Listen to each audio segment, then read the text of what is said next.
Look,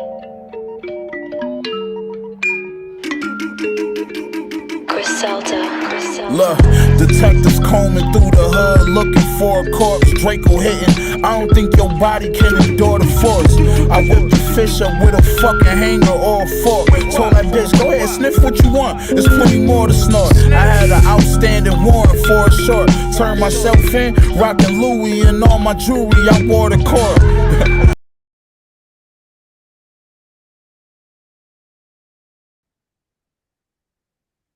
Welcome, welcome, Pogues and Grunts, officers enlisted. We have Krangus Gillespie from Biloxi, Mississippi.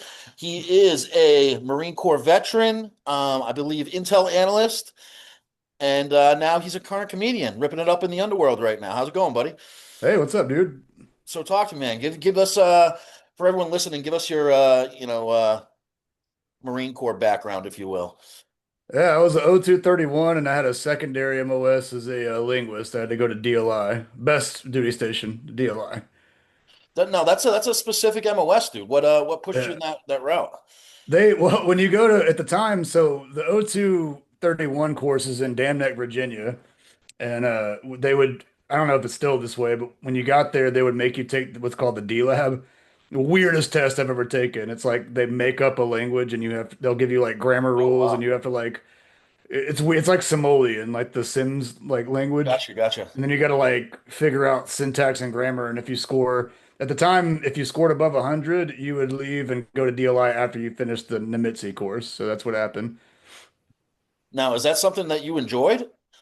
The linguist part, I mean, like the MOS school was awesome because like it's not taught by other Marines. It's not that garrison because you're literally hanging out with like these Afghan dudes all day. Oh, okay. But they're just civilians because I Oh, mean, so how they many were people? pushing the Pashtun Dari language at the time?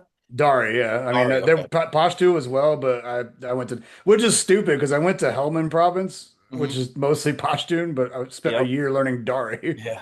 The only Dude, thing I could really do was the ANA. Like I was helpful in gotcha. training them. It's funny how the Pashtun think of like the Dari people and the Dari think of the Pashtun, dude, because it's so like the Pashtun, like they just rub their nose at them, like, though, like, I don't know how to explain it. Like, It's like city boy versus country yeah, boy. exactly. That's the Exactly. Yeah. Pashtuns are the country boys. Yeah.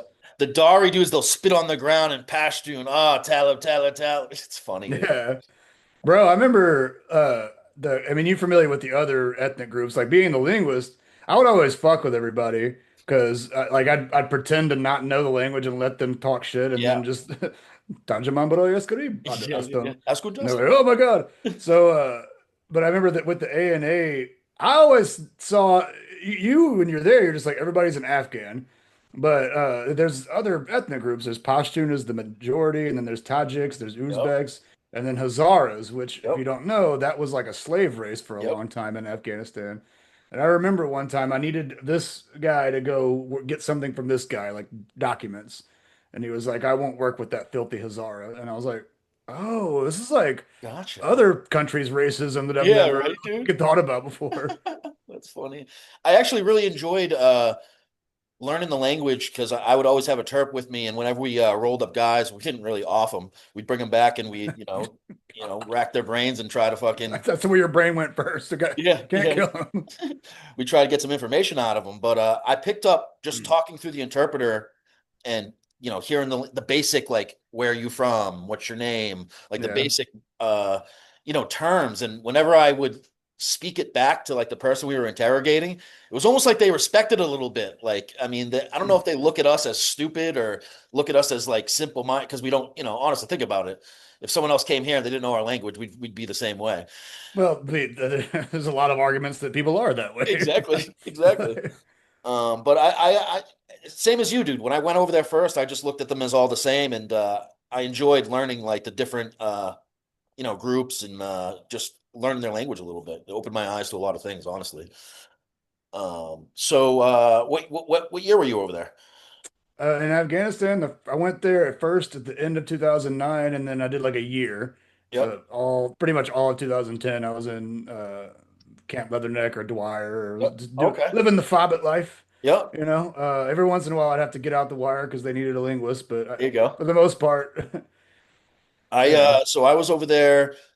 10 and Whatever 11. I need to say for the VA compensation claims, if Yeah, you're exactly, listening. right? Are you in that process right now? I already got through it. I'm 80% right now Props. for Good for you, man. PTSD. That's a Yeah. fucking shit show, huh? Yeah, I'm actually one of my sponsors now is a one of the law firms that helps people with that. Dude, that's So like the new thing that's coming up, dude. These like little groups that help you get your rating. And I can't, it's kind yeah, of shady, but some of them really work. So, the one that I'm with, I looked into it like when I had the meeting with the guys because they found my Instagram and they're like, we'd like you to partner with us, and I was like, I'm going to grill y'all. So I called the guy and I was like, look, what? Because they have an upfront thing, and I was like, what is it about your company versus other companies that only take the back pay? Like, how am I supposed to that you have competitors that are only willing to take back pay? And he was like, well, we're highly rated on the Better Business Bureau. You can Google us and find like good reviews. oh, so you're saying Also, they take an upfront they take an pay and upfront they of don't like touch your backpack. Gotcha. Okay. yeah, but that's and like No one the does problem that with that is most vets are willing to do the back pay thing because if you get to the point where you're like trying to do your C and P, you probably don't have money to any spend money. up front. Yeah, exactly. But when you really look at the math, it ends up being a lot cheaper to do it that way. Absolutely. And they Absolutely. will get you a Nexus letter. I Yep. mean, Yep. but Yep. yeah, American Medical Experts, quick plug. Just I went through the same thing, man, and it was eye-opening to say the least. And I don't know how much you use the VA, but I mean, I've been blown up. I took a round in the dome over there. Jesus. Yeah, we went through some heavy shit when we were over there, but I mean, you definitely see a majority of the people that. 2-3. You were in Nawa. Yep, yep, yep. We went all. Actually, I was embedded with a PMT team on one of my deployments, dude, and we went all over the place. That was my best deployment. The craziest thing is that we probably ran into each other at I some guarantee point. it. We traverse Route 1 and 606 constantly. You Uh, have to go through like Jaker or oh yeah, Geronimo. oh yeah. Okay, so definitely you would have at least run into me. I probably debriefed you at some point. Yeah, I wouldn't doubt it. Yeah. So what was your choice of fob over there? What was the better fob where you were staying at? Dwyer I wasn't think bad, bro.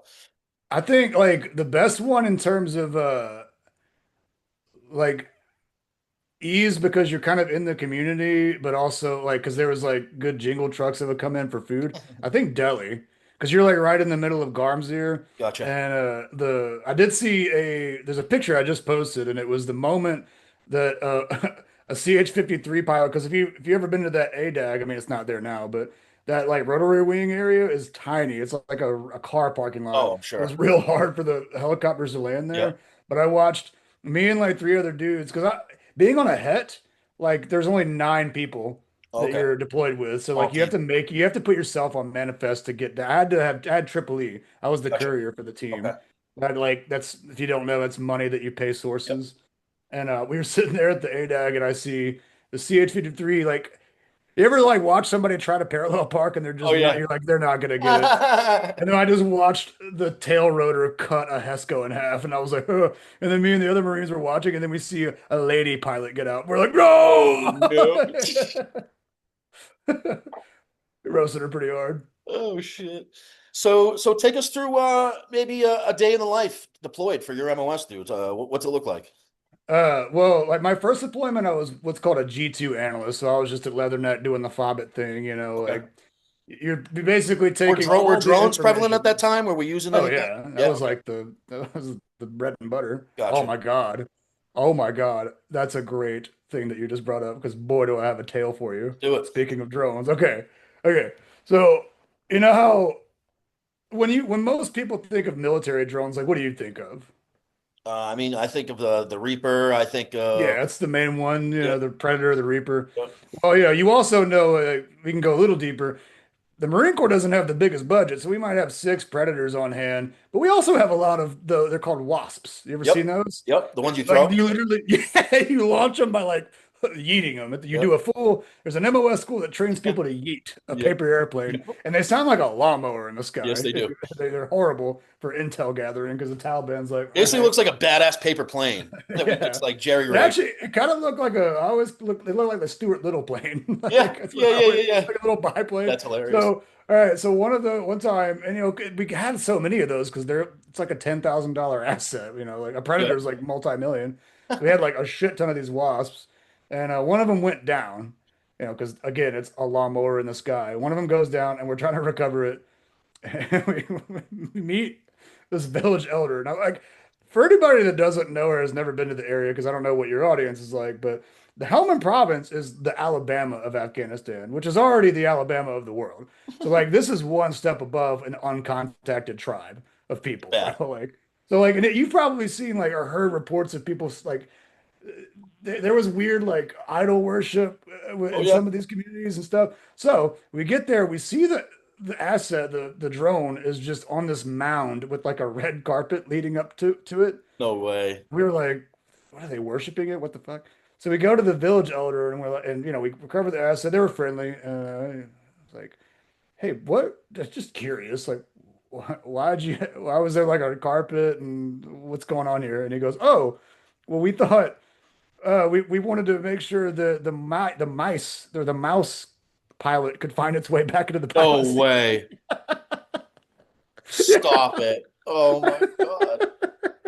I was like, who showed these people Stuart Little? Dead serious too. Oh, that's Yeah. terrifying. Oh man. Bro, like the weird, like there was all kinds of wild reports of shit that I mean, they were never.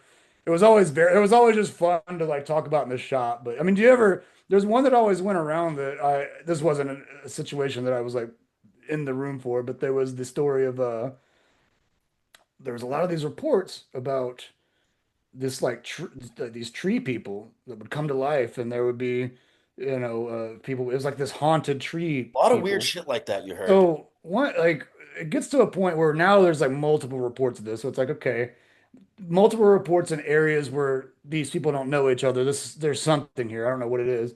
And then some analyst was sitting there and they were plotting out all of the areas where they were. Hmm. And then we were like, wait a minute. We put the overlay of where our Scott snipers were, and it Really? lined up. So what they were seeing was ghillie suits, No shit. and they thought that was like a That's tree person. fucking hilarious. Yeah. So it's kind of, it makes you think about like how religions and myths in general are born. Dude, 'Cause that they're some stuff thinking like starts this like is that, dude. Don't be going down that hole, dude. Jeez. So, okay. You're a comedian now. yeah. Talk to me about that transition from like coming out of the Marine Corps and I don't know, did you to give you a little bit here. When I got out, I changed a lot of the things that I thought, dude. I radically Yeah. shifted a lot of my some of the things I knew, some of the things I believed in, dude, and it's kind of a rough transition because you have to break yourself down and build yourself back up. Yeah. Because, dude, you realize how brainwashed you were when you were in the Marines. I don't know about you, but talk to me about Yeah. that experience for you. Uh, well, as far as like breaking down, I think what it took for me was my best friend. I got out and I had the mindset. I was like, I want to do all the drugs that I wasn't able to do. That's like, that's literally the first few months. And my buddy who knew that, and we're still best friends, he gave me my first mushroom experience. And I took like a heroic dose. I took a half an ounce of shrooms, my first time ever doing it. Ooh, okay, And you went all dude, in, it felt like my mind got erased and I like had to rebuild, which is and which scary was at first. perfect. It was terrifying, but like man, coming out of it, I was like, Would you say I feel that's your like that. ego death? Yeah, but I Yeah. think if you're talking about for me, it wasn't gradual. It was like a one night. I'm completely reprogrammed now. I Oh don't wow. think the way that I did in the Marines. Taking a lot of drugs like that'll do that to you. Well, before you did that, dude, like were you kind of unsure or were you like rattled from like seeing some stuff and then not knowing thinking it was one way? To give you an example, I'd be talking to my dad on deployment, dude, and he'd be like telling me all this shit that he heard on the news, and I'm like, bro, I'm here. That's not happening, or stuff like Yeah, that. yeah. I mean, I didn't have. I did have. I remember I was home and my family. My I get a text from my cousin from Alabama, and she's like, "Did you know?" Because my family, if you know what an analyst is, this is what an analyst is. You go to the recruiter and that you see that intel packet, and you're like, oh, and the recruiter sees my eyes light up, like, yeah, bro, we're gonna put you in a beer, and you're gonna be dropping bodies like you're fucking Oh, James yeah, I Bond, love it. bro. And Yeah. then 2 years later, you get really good at Microsoft PowerPoint. That's the truth of being an intel guy. I mean, I'm a big pogue. I don't care, but like my family just hears intel and they think that I'm Jason Bourne. Of course. So I remember I get a text from my cousin. She's like, "Did you know?" And I'm like, "What are you talking about?" I'm like partying in Gaslamp District somewhere. And then I see the news that they had just got Obama. Or, no, Oh, Bin Bin Laden, Laden. Holy same shit. thing. Yeah. They just got Obama. They had just got Bin Laden, and I was like, yeah, that's not something I was read into, bro. I have no idea. Yeah, my family thought that I had the secrets of Area That's 51, funny, and it's like that's not how it works, man. dude. I I was can I tell was you all the sources we paid. I mean, I'm not going to tell you that, but so I was over there for when that happened, and dude, that one day was just lit, dude. They burned all the oil. I mean, Taliban was wiling out. yeah. But you said you brought up earlier getting money to pay sources, dude. I can't tell you how much money that we got, and we paid this Afghan contractor to come and like fix the roads after they blew us up. Yeah. And we found out that he was just paying the Taliban to keep blowing it up with that money. I I think wonder how much that happened. Do you know what I mean? Like on a I larger know scale. I know exactly the Afghan you're talking about. His name was Haji Hamadullah Hellman. Yes. Yes. And yeah, he got assassinated at a jirga when I was out there. Good. Yeah, Good. he was an old. I don't need to go into that. Yeah, that was a piece of shit. But I'll tell you this about the Triple E, the money. I remember one time, it always came in like a Pelican case, and I'd have to like make Always. my manifest to fly down or sometimes I'd have to hitch a ride, they were scared of SA-7s. So I'd have to hitch a ride with whatever infantry patrol was going up. And one time I get the Pelican case and the guy that's like signing it, or I'm signing it out, and I'm like, shouldn't you all like handcuff this to me or something? Isn't that how it works? And the Yep. guy goes, well, he was like very matter of fact. He was like, well, I guess we could, but I mean, it's the Taliban. If they catch you, they're just going to cut your hand off. I was like, good point. Valid point. Okay, so yeah, let's talk about being home a little bit, man. I mean, you said you shroomed out a little bit. I've had bad shrooms and good shrooms, but I know when you have like a good, solid shrooming experience, you really exactly how you said, you break yourself down, you build yourself back up, and Yeah, like I forgot what I looked like. oh, I that's remember looking scary. at myself in the mirror, being like, "Wait, is that me?" Like that's how deep it was. I That's was like, "Holy terrifying. shit!" Yeah, Gotcha. So what was the transition into comedy, dude? that was a little bit more immediate. Because like, and I kind of like the way that you told me that this podcast was, where it's like, you said it's like being at the Bricks on a Friday night. I like to consider the Smoke Pit because that was really the Oh, I birth of love it. comedy for me, I bro. love it. Like in Afghanistan, those little Smoke Pit sessions where Oh, you're just nothing, like nothing better, dude. talking about home, like I mean, talking about horrendous shit, honestly. Like, It but was just it was just an area you could say whatever you wanted, and there was no yeah. judgment. You know what I mean? Yeah, I mean, and that's so when I was kind of I wasn't like doing sets or anything, but I was just the funny guy in the unit. And when we got back, my buddies dragged me out. The very first place I ever did an open mic was this place in Pacific Beach called Ooh, Moon Doggies. They had like an open mic on Wednesdays or something. okay, They dragged me. I got hammered because it was like I did this set like 2 days after we got back. gotcha. So like So I'm you like, again, you were I'm all over doing, the place. yeah, I got like 30 grand in my account. So you know how it is when like, Ballin' yeah, you're balling because you got that deployment money for a and you think month. you're rich. Yeah, Yeah. Then you're like, shit, I got to go back on deployment. yeah, no I shit. got to pay off my bills. That's war profiteering, goddamn it.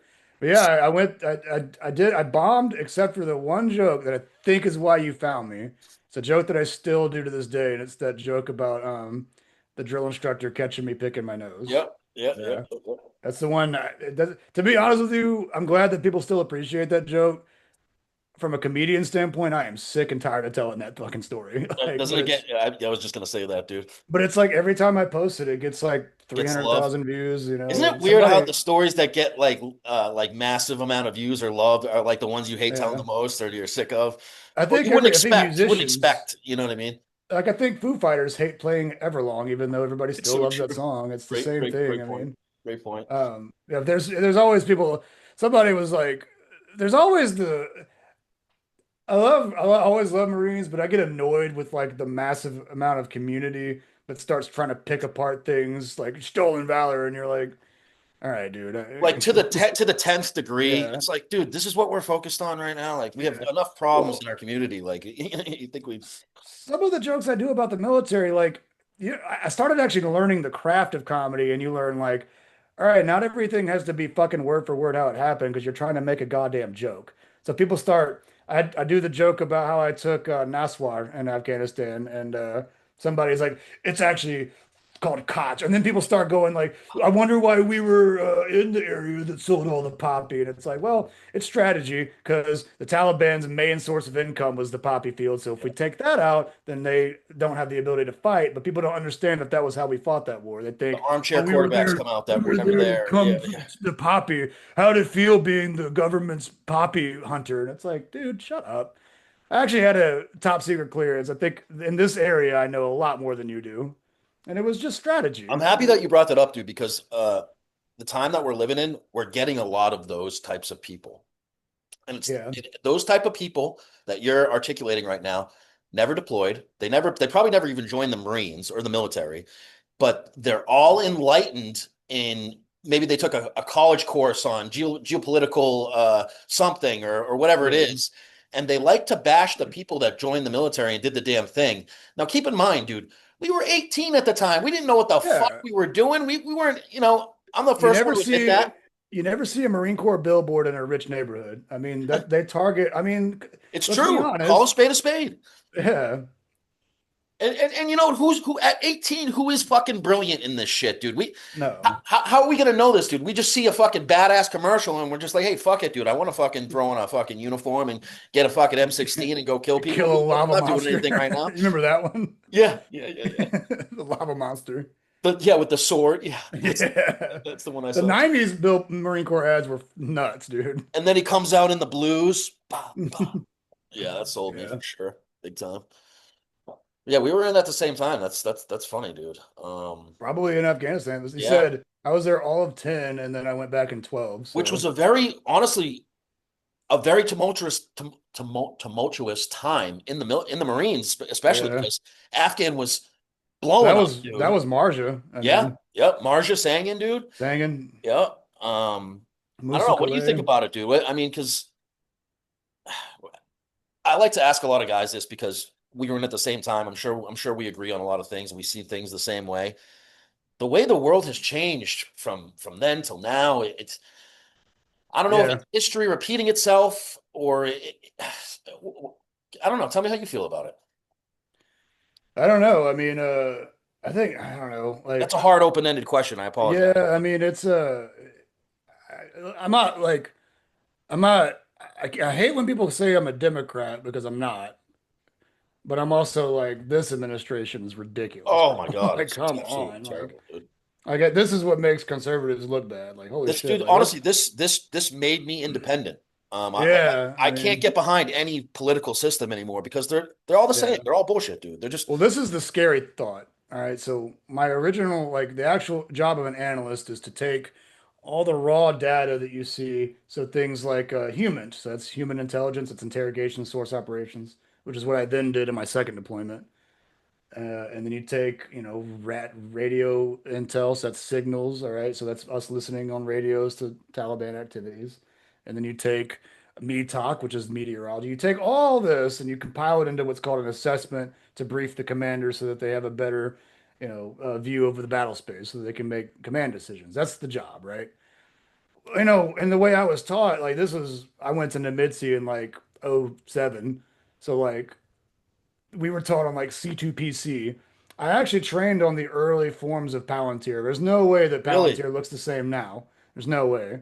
But damn. originally Palantir came out and it was a really good system because it kind of made Intel look more like a social media thing. So it was easy to use. You could actually put overlays like in real Really, time for like imagery and geo and like you can map the reports very easily with MGRS coordinates. So, but you still have to make those assessments. You still a lot of the job for me when I was on the HET was to make sure that sources weren't being run at the same time to also verify. So if we have a source telling us something, well, that's still secondhand knowledge. Now we contact radio to see like, hey, they're saying this, so go set up over here so we can oh actually cool. get the conversation happening, right? So that's the job. It's a lot more organic back in the day. But I went through the other day at night. I got hammered. And I was like, man, I'm gonna talk to Gemini because I talk to Gemini a lot when it comes to like understanding the algorithm about like how, to build my Instagram and YouTube account really. But in this case, I was like thinking about it and I was like, this is right around the time that school in Iran got bombed. And I was Yep. like, thinking about how does this happen with an Intel analyst? Mm. And I was like, Gemini, are people using apps like you or Grok or Claude or ChatGPT? Are military analysts currently using you to basically lazily make an assessment instead of like pulling it themselves and actually doing the investigative work? Saving a buck. Are people just going, hey, what does the battle space look like? And I thought Gemini was gonna like lock me out or Yeah, something, yeah, but no, yeah. it was like that's exactly what analysts are doing right Wow. now. And I Wow. was like, that if you want to know the answer of why a school gets bombed, that's why. That's Because terrifying. AI. That's the scary part is that Skynet is happening. But it doesn't look like machines being built. They're just using us against us, Yeah. and That's that's the terrifying. scary part. That's terrifying. The fact that humans aren't willing to actually do the investigative work Does that because shock you? they're lazy. I mean, no, but like, but it just, to me, it's like, because even when I'm looking at like, you're never going to see me ask Gemini how to write a joke, but I will ask the machine how the machine works. Like, how do I post this reel to Mhm. get the most views? How does Which the as you algorithm work? should, as you should. But Yeah. like, there are people, I mean, there are comics out there. In my industry, there is a big push back against like people using AI for flyers and people Mm, using AI. People have gotten caught writing jokes with AI. really? Yeah. How do you feel about that? Is that like the same thing as rap? Like Well, to me, it defeats the purpose. I get right? gratification because I wrote like a good Yeah. thing. I wouldn't get gratification if I I stole think something. that's the whole thing about the thing that makes stand-up comedy amazing as a stand-up comic to write your Yeah. own shit and see it Yeah. See move it through the develop. crowd and people react to it. You know what I mean? Yeah, you get to a point where I've done this for 13 years. Like literally right when I got out, I started the Oh process. wow. And it becomes a drug Oh, I'm because sure. it's like, Sure. when you have a good set, it's like the endorphins and the Now, dopamine. are you a more joke guy or will you work the crowd? Oh, I do both. If Okay. I could send you a full length thing, but Please do. yeah, I'm a big storyteller, and I will work the crowd Gotcha. because I think to make it, I think a comic should make it look like a one-sided conversation, Mm. and the only way to do that is to work the crowd to figure out who they are, and then my thing is I'll go, all right, I'm gonna crowd work until I meet something that I go, ooh, I have a joke You about can this, open up on. and that's how it Yeah. like so it looks organic rather than just forced. So That's my favorite part of it is like, all right, I'm gonna just talk to these people until I figure out common so ground there and is a then get science behind it though, bro. I oh yeah, mean, there's a craft. communication like that, that's no joke, dude. So that makes me think you can read people very well. Um, Yeah. Yeah, a lot of comics try to play the I'm autistic card and I'm very good at body mm. language. Is it picking up on patterns or similarities? Like when you said reading the crowd, how do you get to know the crowd? Is it working the crowd or is it telling a joke and feeling the laughter? You know what I mean? And how much they reciprocated off of it. The first thing I do is I'll get on and like I make a point to look at least three people in the eye and like whatever the front row is. Mm, Because when you do that, I don't know, there's something about that you can kind of see what their fears are, what their motivations yeah. are. Okay. If they're nervous about sitting up there, Reading is this people. person alone right now? That's Yeah. kind of weird. You're sitting up front. Is What's this that like a mean? couple going Yeah. on? Like what's Yeah. going? So then from that, you can start to develop it. But the main thing is looking people in the eye. I don't think a lot of comics do this. You don't see I've that even often. heard Steve Martin, he has that master class on comedy, and he's like, never look people in the eye, look over them. And I'm like, no. Hmm. Because when you look people in the eye, they have no choice but to listen to everything you say. Absolutely. Absolutely. But I think I don't have the fear of that. I guess other people do. Hmm. I don't, I, everybody acts like public speaking is like a difficult thing. That never has been like a thing for I me. think it comes down to how much you care about what people think about you, or how much you care about, like, if you Yeah. bomb. Yeah. I mean, I don't like I haven't bombed in a long time because I'm good at this now. But like, I mean, I remember the beginning. Let's be real, bombing must suck, dude. Yeah, Getting it getting in does. front of like a shit ton of people and just falling short, dude. But you are right.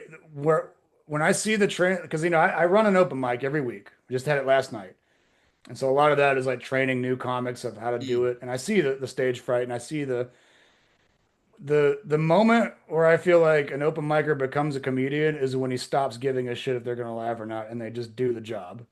Because otherwise, you're just placating to the audience. But when I see them go, I don't fucking care if you laugh. That's when I'm like, there you go. mm. Now the real work Yeah, begins. exactly.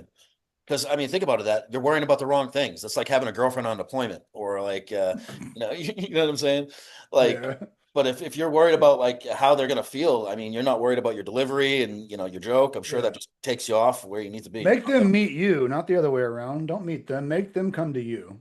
I like That's it. So how I what's approach the it. goal for you, man? I know you got like kind of like a home base. Are you gonna do you ever like hit the road at all? I do. I used to do that a lot more. I used to work for the brewery comedy tour, like right before COVID. But that was like, dude, the road in that capacity, it sucks because you're not making that much money and you're driving like 10 hours a day. And it Ooh. gets to the point, yeah, dude, and the manager I had at the time was like, I'd stay at these shithole Motel Oh, so Sixes. all bad. Yeah, Yeah. gotcha. And it's just, I don't like, I've seen guys that just still do that. And it'd be like a 30-year-old dude, and it's like, this guy looks like he's 100, like, because he's just been stuck in the Also, fucking I mean, the road road. wears you down, dude. Yeah. So I had to take a break and realize, you know what? I think I need to actually build an organic following through social media, which is what I'm trying to do now. Because then it becomes, why sit there and do a show every night for $500 a show Mm. when I can like do one show a month or two shows a month for like 4 grand a piece? It becomes to me quality over quantity. And I'm not doing these breweries where like half the people didn't even know there was a show, like Yeah, I'm exactly. actually playing to people that want to be there. So right now the goal is because apparently my need I do jokes that don't have anything to do with the military, but for whatever reason, social media decided military jokes is your thing. And I was like, all right. So I thought, all right, well, if this is the thing that's growing the most, where do these people hang out? And it just so happens that there are bars all across the country called VFWs where veterans like to But when hang it out. comes to telling military jokes, dude, I'm sure you're confusing the point. Like, am I telling military jokes to civilians or am I telling it to military people? Because they're, Well, it's yeah, I different. mean, well, I actually enjoy like I did the set that I'll send you. I did a show in at this old. It used to be a strip club in Jacksonville, North Carolina, right outside of Camp Lejeune, Nice. and it was nothing but Marines in that crowd. And what's fun about shows like that is that I can open up more. Like I can do Mhm. jokes that I normally wouldn't do. Absolutely. Because I have had to like learn how to translate. Like I always will compare the job is always to compare like a regular 9 to 5 job that normal people have to the military Mm, and then break it apart that way. gotcha. Like when I do the booger joke, I'm like, imagine a third day of a job. That's how I do that. You have to really put people in that position. I mean, yours caught me right away, dude. Just from you articulate very well about like, even if I wasn't in the military, you talking about fucking throwing in that chaw on patrol or just Yeah. breaking down because the way you explain it, I think both parties can understand it, and that's Yeah. pivotal. Because I mean, if you just go all Marine Corps jargon or all military Yeah. jargon, it's gonna fall short. You know what I mean? That was the beginning of my career. That was kind of the struggle was like, but that's because I didn't know how to not talk that way. I Oh, think all of us of course. did.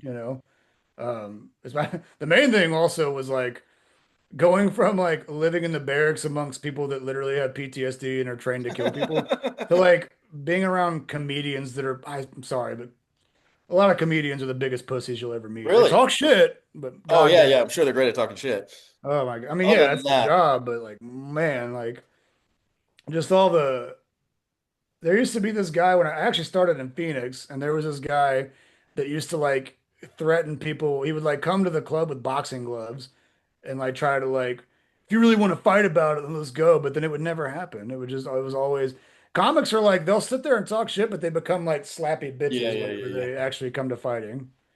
yeah. But it was a transition to like, because Marines are very direct, Yeah. and still to this day, I don't. A lot of comedians that have worked with me will tell you I'm a hard ass.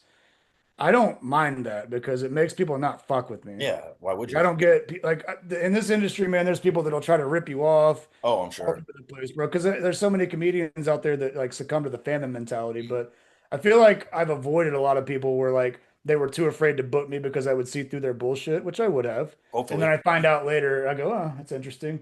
And then I find out later that they like stole money from a festival or like booked people without paying them, like shit like that. And I'm like, yeah, well, I'm glad that I didn't work with that person. Yeah, And exactly. they never did hit me up. So, dude, there's actually a lot. There's a few Marines that are in the comedy realm, dude. It's almost like a small little cult that we have going on right now. Do you Yeah. follow any Marine vets that are doing comedy right now? I know Greg Hahn.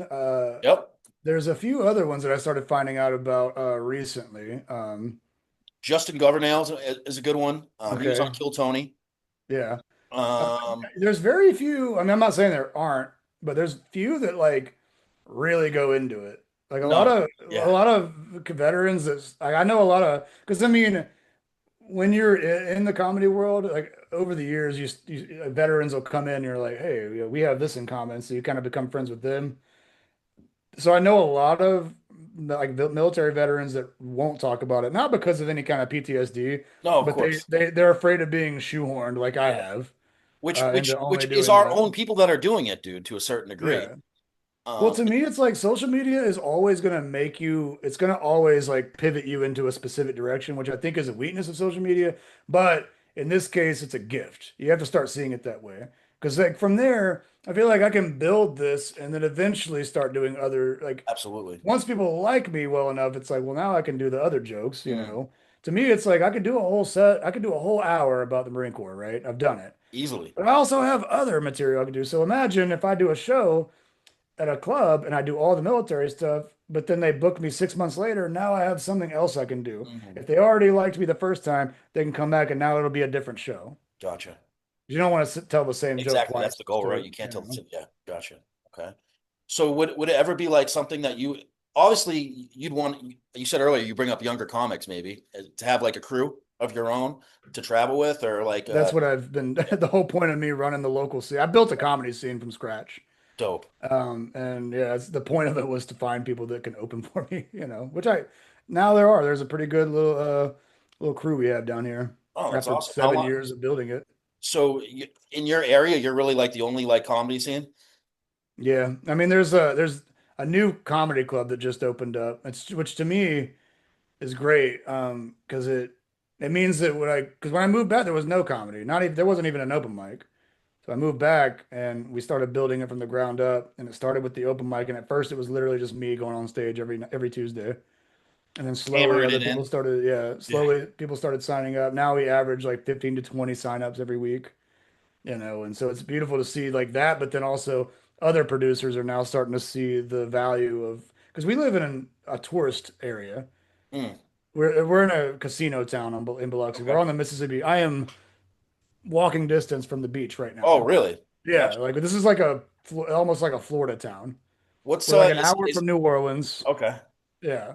So this Expensive? isn't no, I mean like for the considered compared to the rest of the state, yeah, but like this is a 3 bedroom house I'm sitting in that I pay 1,000 a month for. Yeah, on Damn. the beach, on the beach. Yeah, Damn. yeah. Okay. So it's like that's why people I'll meet comics. Like I just I brought Louis J. Gomez down here a few last year actually, and he was like, you know, you got to move to New York. You're funny. You got to move somewhere, Austin. And I'm like, They always why? say that, right? You got to Why move do to New that York. when Yeah. I am the king here, Huh. and I pay nothing to do that. Like That's awesome. I'm living That's it up awesome. out here, dude. I could actually, with my 80% disability, I could just quit comedy if I wanted to and just Go live anywhere, off do of that, anything, you right? Yeah. know? Like, but why? Like, let's build something here. Because one thing I always notice about comedians that move to one of those cities is they start to become that city. Yes. Like you kind of lose because what Southern comedians are really good at is storytelling. Because we all had some granddaddy that was good at t telling stories, and I don't want to lose that. Because when you go to New York, they want you to be quick because a lot of there's so many comics that you want to do like those minute sets, those 3 minute sets. So you have to get that joke out quick. So that's why you see comedians like Seinfeld and Mark Norman, who was a guy from New Orleans, by the way. Their jokes are really quick, and that's cool for LPMs, laughs per Mm, minute. But how much of the joke is quality? Because if gotcha. I tell us a long bedded story, yes, there's a lot of setup, but man, when that punchline hits, it hits like a fucking tank. Gotcha. I'd rather do those jokes that yes, there might be a little bit more setup Mm. than like just a shit ton of like little I bet it's one-liners. easy for them to get away from you sometimes though. If like you feel the crowd not feeling it or something. Oh Does that yeah. yeah, You want to hear the the funniest night? please. It wasn't me bombing or anything, but years ago. All right, so we've established that I have been trying to build the comedy scene here. Yes. And a lot of that is like me like tutoring young comics. Okay. So there was this guy. Every once in a while you run into some new comic that's just a prodigy, man. Like just this dude has the potential to be great. And but I always know you want to book those people when they get their first paid gig. You always want to book them on something low risk because they're always going to be real angsty about it. They're going to be Okay. like Get the terrified because confidence like, up. Yeah. yeah. So I well, but I put them because they're probably going to bomb, and that's okay because that's what happens. Everybody does it. Um, but I always do it low risk, so it's not like it affects them, Of you course. know. So we had like this little 40 seat small theater that we did, and this guy gets up. Now he gets up. First joke he does lands pretty hard. I'm like, I know as a comedian, he's good. Once you get that first joke in, you're fine. You're Get the home. jitters out. Yeah. I go, okay, I'm gonna go outside for a minute, take a smoke break. He's good. He doesn't need anything. I'm outside for like 2 minutes. He's doing a 10-minute set out of nowhere, and I can't hear anything going on. You know, I'm outside. It's like a it's like noise Yeah. canceling. Yeah. This lady like barrels out of the room, like ugly crying, mascara down her face, and she's screaming, and I'm thinking there's an active shooter in the fucking comedy show. I'm scared. I'm like, ma'am, are you okay? Without any context of what's going on, she looks at me dead in the eyes and goes, my son's retarded. Oh no. And I start, because I have no context, I start laughing uncontrollably so hard in this poor woman's face. And Double like, down on it. Oh, well, because I couldn't help it, dude. It was like that's so without, I mean, imagine you're sitting outside smoking a cigarette and some lady just runs out, my son's retarded. You're like, what? So and like the harder I laughed, the angrier she got. It was just oh this man, you got a infinite bad yelp loop. review from that woman. Yeah, I mean, the best part was her husband was right behind her. He Oh. wasn't mad. He kept going, yeah, my boy is retarded. Yeah, we owned it a long But time ago. look, I guess the comic had a joke where he said retard, and she just got really offended by Well, it. then why are you going to see comedy if you can't even take that? And it wasn't even like he wasn't making fun of a person with like a disability. It was like a pun that he used. Dude, some of the like the videos of like people that go to comedy stuff and they get offended or like they're Yeah. shit they it's like why did you even come, dude? Like Well, in a lot of cases, if you really talk to those people, sometimes they've been dragged there, so they didn't want to be there to begin with. I had a drunk lady that a comic, Yoshi Obayashi, does a joke about Sandy Hook, oh yeah. and it just so happens that this lady like grew up in that town, Oh no. so she was upset. Funny thing is, years later, she owns a venue and she booked me, What? and she didn't even know that I was the producer of that show. No And then way. we started talking about it because I was like, "You look familiar." Because I remember that night, I was like, "You got to go. This is ridiculous." And then we talked about it, and she was like, I should probably apologize because I'll tell you that day, my husband and his friends had dragged me out on the boat, and we See? had been day drinking since like noon. Oh, that was I didn't want to go to the show, but they were like, no, we got to go see. And she like didn't want to be there. gotcha. So then, all it took was bringing up like a thing that she, kind of knows about. Gotcha. Makes And that sense. just, yeah. So There's not a whole lot of people that like really want to go to a show that get offended. yeah, yeah, it's true. So, who are some of your mentors, man? What I mean, comedy. I mean, it's not something that's easy to do. Who are some of the ones that maybe influenced you, or maybe you modeled your show off a little bit? That's the worst question. I I don't really think I model a whole lot. This is what happened when I got out and then I did that first open mic. I started working as a server at a comedy club. We Oh, were okay. actually on Bar Rescue, which that's a whole other thing. No But way. that comedy club, it was called Stand Up Scottsdale, and it booked a lot of people. We're talking 2013 to 16 was when I worked Okay. there, and the people that we booked, I mean, they weren't huge then, but I mean, we had Shane Gillis, we had Mark Oh Norman, we wow. had Sam Morril. Like I did drugs with some of these people. Sam Morril is awesome. I love his. Yeah, I mean, we had like really names that like weren't huge then, but have gone on to become Gotcha. something. So I was able to like watch just because I'm serving and I have to work there for 3 years. We're doing 7 shows a week, and I'm just watching these people. So it wasn't really. I've never really been starstruck by people, but it was always like, okay, I can see the format, I can see the Is craft, I it? I was just going understand to it. ask that. Is the feel? Is it? You're seeing that you can do it? Is that what you saw? Like while you're, like Well, I think some comics make you go. Like I remember like seeing Louis C.K. live one time, and I was like, God, I can never do that. But then I remember seeing Bert Kreischer, and I was like, well, fuck, if he can do it. Like, right? there are some people that make you think, well, shit, if he could do it, then I can do it. But then there's some people that are like, but then you look back at like, there's an Afghan parable about when you're halfway up a mountain, don't look forward, look back so that you can see how far you've come. And I think that like when I think back to like the beginning and like I used to think I could never do what that guy does, and then like now I can. Mm. Not Louis C.K., but like there are Oh, I hear people you. that I feel like I've Yeah, yeah. surpassed, and that's I think what the craft is. And that's what the thing. I think a lot of comics start off in this industry thinking that it's going to be easy because they Mm. think it's because they were probably most people start off because their high school friends told them that they're funny, which is fine. That's probably the case, but there's a difference between being funny in a group of people versus like, all right, these are strangers that don't know anything about me, and I have a mic in my hand, Comedy I in the think that's when beginning, they notice, oh, there's a skill to this, you know. there's definitely I love seeing it. I love seeing it humble people immediately Mm. because that's when you start getting better as you go, okay, I need to actually learn Yeah. a joke structure, like having shorter jokes in the beginning of the set so that you get their attention first, like stuff Gotcha. like that. Huh. But I love seeing the humble on young comics' Of faces when they course, of realize course. there's When you that what's that Mike Tyson quote? Everybody has a plan until they get hit. once you see the confidence just get sucked out, and then Yeah. oh, well, now I have to operate now. Shit. I can always tell if a first time comic's gonna bomb by how he approaches the show. I've seen dudes come in, they're kind of drunk, they brought their friends, and they're like, "I'm about to fucking smash this." And they every single time they bomb, every time. But I'll see people kind of like nervous, like what'll happen, like the good comics that are kind of the prodigies that I'm talking about, they'll come to the open mic for like weeks and just watch from the back, Really? and then finally get the nerve to do it. And those guys usually do better for their first time than the other guys. Would you say when you see someone like new and they kill it right away, is that like a sign that they're gonna be that first time if they don't bomb or if they like, just tear it down, is that a sign that someone can like, be very successful or does it Well, I mean, it means they have the tools, but eventually you start to learn, like, okay, you eventually have to start learning the business side of this. Hmm, So I mean, there's a few comics in my scene right now that are hilarious, but like they don't really have, God damn it, they don't really have the business sense yet. And you try to teach that, but because I mean, once you start going like, okay, now I need to actually start learning how to email bookers and talk to them. It's really hard to get comics to like take their ego out of it. For oh, me, I always take the Marine Corps lesson of like wearing different hats. All right. If I'm on stage, I'm the comedian, but if I'm off stage, I'm a business manager what do you and I like run better? my own business. I mean, I like being a comedian way better.